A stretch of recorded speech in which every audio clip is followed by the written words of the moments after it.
ఇక శల్యుడు ఇప్పుడు కొంచెం పుంజుకున్నవాడై, అసలు ఈ యుద్ధం గెలవాలంటే మనం చంపాల్సింది ధర్మరాజుని.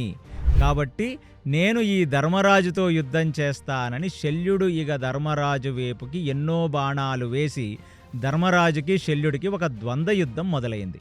అలాగా ఈ ధర్మరాజుని ఎన్నో విశేష బాణాల చేత గాయపరుస్తూనే శల్యుడు అసలు ధర్మరాజుకి పూర్తిగా తన యొక్క కవచం కింద పడిపోయి, తన యొక్క కుడి ఎడమల్లో ఉన్న కవచాలు కింద పడిపోయి పూర్తిగా ధర్మరాజుని చాలా విశేషంగా బాధపెట్టాడు ఈ శల్యుడు.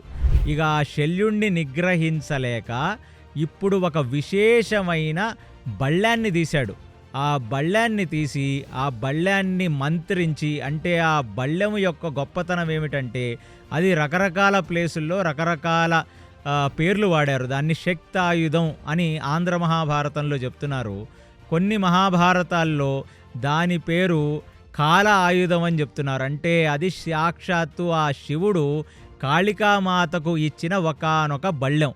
ఆ బళ్ళాన్ని మంత్రించి ఆ రుద్రదేవుణ్ణి, అంటే సాక్షాత్ పరమేశ్వరుణ్ణి ఆయన స్మరించి శల్యుడి వైపుకు వేస్తే శల్యుడి యొక్క గుండెల్లో గుచ్చుకొని ఆ బళ్ళెంతో పాటు ఎగిరి శల్యుడు కింద పడి మరణించాడు.